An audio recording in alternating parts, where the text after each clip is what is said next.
Hello student, this is तनु टिप्टान। आज हम करने वाले हैं हमारा मनी एंड बैंकिंग का क्वेश्चन पेपर है, जो कि 2022 का रिसेंट क्वेश्चन पेपर है बीकॉम 5th सेमेस्टर का।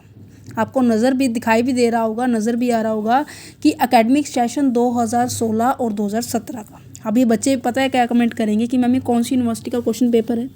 सो मैं सभी यूनिवर्सिटी के बच्चों के लिए बोल रही हूँ, जितनी भी डिफरेंट यूनिवर्सिटी है उन सभी के स्टूडेंट्स के लिए बोल रही हूँ कि क्या है बच्चे, क्वेश्चन पेपर क्या है, आपको ये हेल्प करता है कि ये बताता है कि किस तरह से पेपर क्या है बनकर आता है, कि पेपर जो क्वेश्चन किस तरह से, क्वेश्चन की टफनेस क्या होती है, क्वेश्चन किस तरह से मोल्ड होकर आएगा। क्वेश्चन पेपर की हेल्प से हमें ये सभी बातों का पता चल जाता है ना। सो ये जो क्वेश्चन पेपर मैं फिर भी बता देती हूँ, ये एमडी यूनिवर्सिटी का क्वेश्चन पेपर है। और ये जो क्वेश्चन पेपर है शेयर किया था हमारे स्टूडेंट ने ही, जो कि डिफरेंट यूनिवर्सिटी से, यूट्यूब से ही उन्होंने हमसे पढ़ाई की थी। ठीक है, आप भी अब क्या है अपने क्वेश्चन पेपर को हमारे साथ शेयर कर सकते हैं। ये जो पेपर है आपको 3 घंटे का टाइम दिया जाएगा और 80 नंबर का पेपर है ये। ठीक है जी, और 5 क्वेश्चन अटैम्प्ट करने हैं और पहला क्वेश्चन आपका कंपलसरी है और हर एक यूनिट में से एक एक क्वेश्चन करना है और सभी जो क्वेश्चन है इक्वल मार्क्स को लेकर चलेंगे। तो पहला क्वेश्चन क्या है, डिफाइन मनी। फर्स्ट क्वेश्चन का ही फर्स्ट जो क्वेश्चन है क्या है, डिफाइन मनी। मनी को आपको डिफाइन करना है। देखो मनी एंड बैंकिंग का पेपर है तो सिंपल सा क्वेश्चन क्या है, मनी को डिफाइन करना है। 8 क्वेश्चन मिलेंगे और पहले 8 क्वेश्चन 2 नंबर की हैं। ठीक है, सेकंड क्वेश्चन क्या है, what is the credit money. Credit money क्या होता है ये आपको एक्सप्लेन करना है। अब देखो 2 नंबर में है, आप इसके अंदर इंट्रोडक्शन तो नहीं लिखोगे, नॉर्मल सी बात है, टू द पॉइंट लिखना है। 4 से 5 लाइन के अंदर क्वेश्चन को कंप्लीट करके अगले क्वेश्चन के ऊपर आपको चलना है। ठीक है, क्योंकि मैंने आपको बताया था कि कैसे पेपर को अटेम्प्ट करना है 4 नंबर के लिए, 10 नंबर के लिए, 16 नंबर के लिए, जब मैंने CRSU और कुरुक्षेत्र यूनिवर्सिटी का पेपर अपलोड किया था। ठीक है, सी क्वेश्चन क्या कह रहा है कि right Fisher equation. Fisher equation को आपको क्या करना है, एक्सप्लेन करना है, उस इक्वेशन को लिखना है। नेक्स्ट डी क्वेश्चन क्या कह रहा है कि difference between demand pull inflation and the cost push inflation. Pull and push की बात की जा रही है, बट एक डिमांड है, कॉस्ट है, आपको इसके अंदर डिफरेंस बतानी है। 2 से 3 डिफरेंस बता देना, ज़्यादा डिफरेंस बताने की कोई ज़रूरत नहीं है। ठीक है, क्योंकि 2 नंबर का है ना, तो नंबर को भी कंसीडर करना है। कभी सोचो कि हाँ हमें ये अच्छा आता है तो इसको बढ़िया राइटिंग में बढ़िया पेजों पर 6 से 7 पेज भर देंगे, नहीं, नंबर को भी कंसीडर करना है। ठीक है बच्चे, 5th क्वेश्चन क्या कह रहा है कि explain credit creation. Credit creation होता क्या है ये आपको एक्सप्लेन करना है। और 6th question that means F part point क्या कह रहा है, define commercial bank. Commercial bank क्या होता है उसको डिफाइन करना है। वैसे नॉर्मली मैं आपको बता देती हूँ, ये क्या है, जो बिजनेसमैन होते हैं ना, जिनकी जो ट्रेड करते हैं उनके लिए कमर्शियल बैंक ज़्यादा हेल्पफुल होता है, राइट। उन्हीं को ही ओवरड्राफ्ट की फैसिलिटी ज़्यादा प्रोवाइड की जाती है इस बैंक के थ्रू, कमर्शियल बैंक के थ्रू। जी पॉइंट क्या है कि what is credit rationing. Credit ratio के बारे में बताना है। ठीक है, एच पॉइंट क्या है, define SLR, statutory liquidity ratio को एक्सप्लेन करना है। ये सभी क्वेश्चन क्या है, कंपलसरी थे, 2 नंबर के थे, 8 क्वेश्चन थे, 16 नंबर का हो गया। अब देखो यूनिट 1 में से आपको कोई भी एक क्वेश्चन अटैम्प्ट करना है। सबसे पहला फर्स्ट क्वेश्चन क्या है कि explain the role of money in the various economic system. Money का क्या रोल है हमारे इकोनॉमिक सिस्टम के अंदर, वो एक्सप्लेन करना है। इसी के साथ थर्ड क्वेश्चन क्या कह रहा है कि define money, explain the function and various type of the money in detail.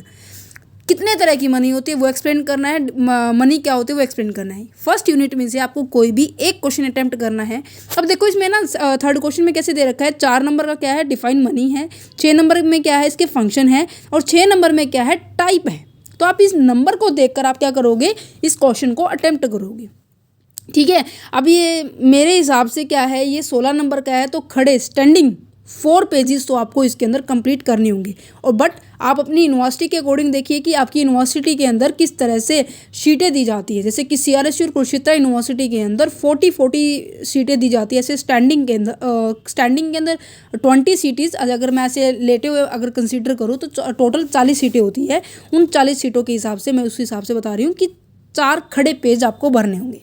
But आप अपनी यूनिवर्सिटी को भी कंसीडर करना, ठीक है, कि आपकी यूनिवर्सिटी कितने पेजेस देती है आपको एग्ज़ाम को पूरा करने के लिए। सेकंड यूनिट आ जाती है। सेकंड यूनिट में भी आपको 2 क्वेश्चन में दिए मिलेंगे। दोनों क्वेश्चन में से कोई भी आपको एक क्वेश्चन करना है। सबसे पहला क्वेश्चन क्या कह रहा है, जो कि 4th क्वेश्चन है कि explain the type of inflation, महंगाई क्या होती है, इन्फ्लेशन मुद्रास्फीति कहते हैं इसे वैसे, and different method of the controlling the inflation, क्या क्या डिफरेंट मेथड है कि हम इनको कंट्रोल कर सकें। ठीक है, अब 8 नंबर में तो आपको टाइप बताने हैं और फिर 8 नंबर में आपको क्या बताने हैं, मेथड बताने कि कैसे इसको कंट्रोल किया जाएगा। ठीक है, 5th क्वेश्चन क्या कह रहा है कि critically examine the Fisher quantitative theory of the money in the detail. Fisher मतलब ये जो चैप्टर है ना फिशर वाला, इसको बिल्कुल भी छोड़ के मत जाना। देखो 2 नंबर में भी आया है और जो 16 नंबर में भी आया है ना। क्वांटिटी थ्योरी ऑफ मनी के आपको एक्सप्लेन करना है, क्वेश्चन नंबर है ये आपका 5th। सॉरी मैंने इसको पहले क्वांटिटेटिव बोल दिया था, क्वांटिटी है ये। ठीक है, क्रिटिकल एग्जामिन करना है फिशर क्वांटिटी के ऊपर। ठीक है, अब आ जाता है हमारे पास 3rd unit. Unit number 3rd में से भी आपको क्या करना है, एक ही क्वेश्चन अटेम्प्ट करना है। ये बिल्कुल माइंड सेट करके जाना है जब आप एग्ज़ाम देने के लिए जा रहे हैं, क्योंकि एग्ज़ाम में कई बार ऐसे होते हैं बच्चे एंजाइटी हो जाती है, घबराहट हो जाती है।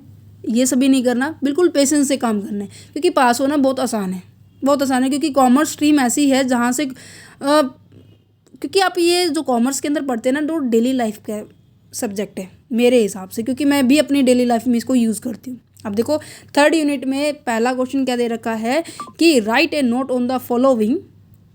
क्या क्या है कि प्रोसेस ऑफ क्रेडिट क्रिएशन, कैसे हम क्रेडिट क्रिएशन को कर सकते हैं, उसकी प्रोसेस को एक्सप्लेन करना है। हिंदी में भी देख लीजिए बच्चे, क्योंकि हिंदी वाले बच्चे फिर मुझे कमेंट्स करते हैं कि मैम आप इंग्लिश में तो बोल बोल के भी बताते हो और हिंदी में आप अच्छे से शो भी नहीं करते हैं। इक्वल टाइम दिया है मैंने आपके लिए। नेक्स्ट क्वेश्चन क्या है, merit and demerit of credit. Merit और डीमेरिट क्या है क्रेडिट की। ठीक है, एक और इन्फॉर्मेशन दे देती हूँ कि जो आपका फर्दर सब्जेक्ट क्या है, जैसे कि कंटेम्प्रेरी इशू है वाला चैप्टर सब्जेक्ट है इन कॉमर्स के अंदर। ठीक है, फाइनेंशियल मैनेजमेंट है, इन्वेस्टमेंट एनालिसिस है, एंटरप्रेन्योरशिप का है, इनकम टैक्स का है। इन सभी के क्वेश्चन पेपर आपके जो क्या है क्वेश्चन पेपर चैनल पर अवेलेबल है, जिसका लिंक आपको डिस्क्रिप्शन में मिल जाएगा। और वो भी क्या है 2022 के रिसेंट क्वेश्चन पेपर है।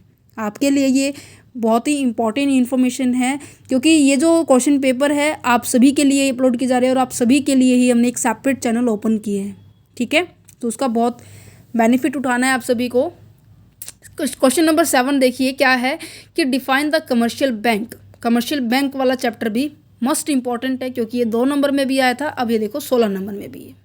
डिफरेंट फंक्शन बताने हैं, discuss the different function of the commercial bank. Commercial bank के डिफरेंट फंक्शन को क्या करना है, आपको एक्सप्लेन करना है। अब देखो इसके अंदर नंबर कैसे दे रखे हैं, एक तो दे रखा है 4 और एक दे रखा है 12।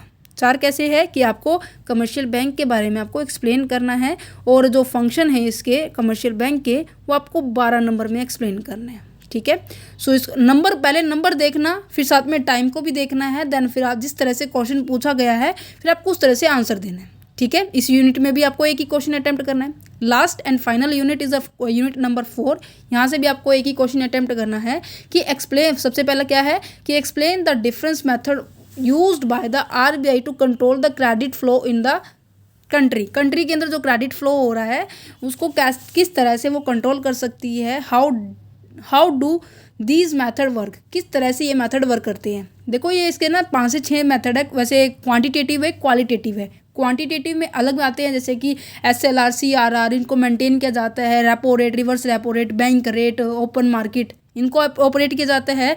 और क्वालिटेटिव के अंदर क्या होते हैं, अलग तरह से जो रिस्ट्रिक्शंस होती हैं और जो टर्म एंड कंडीशन होती है उनको फॉलो किया जाते हैं। ये इस तरह से ये क्वेश्चन का आंसर बन सकता है। 9th क्वेश्चन क्या है कि discuss the function of the central bank of India in a detail. Central bank का फंक्शन बताना है हमारे इंडिया के अंदर। ये जो क्वेश्चन पेपर था आपका मनी एंड बैंकिंग का था। देखो पूरी डिटेल इन्फॉर्मेशन थी मनी एंड बैंकिंग की, बहुत ही आसान था। आप इसको डेली लाइफ के अंदर भी देखते हैं कि आप किस तरह से अपने बैंक से रिलेट कर सकते हैं और अपनी इकोनॉमिक के साथ भी, है ना। आई होप आपके लिए जो क्वेश्चन पेपर था बहुत हेल्पफुल रहा होगा। बाकी सभी जैसे इनकम टैक्स का सिलेबस हमने करवा दिया है, फिनेंशियल मैनेजमेंट का ऑलमोस्ट होने वाला है, उन सभी की भी वीडियो आप देख सकते हैं। देखो मैं आपको बता रही हूँ, क्वेश्चन पेपर का लिंक आपको डिस्क्रिप्शन में मिल जाएगा। इनकम टैक्स को जो सिलेबस है, फिनेंशियल मैनेजमेंट का सिलेबस की लिंक है, और साथ में जो इंपॉर्टेंट क्वेश्चंस भी तो होते हैं ना, इंपॉर्टेंस चैप्टर के साथ साथ कि कौन से चैप्टर हमें करके जाने चाहिए, इन सभी का लिंक आपको डिस्क्रिप्शन में मिलेगा आपके सब्जेक्ट के according. Thank you for watching this video. Have a nice day. All the very best for your exam.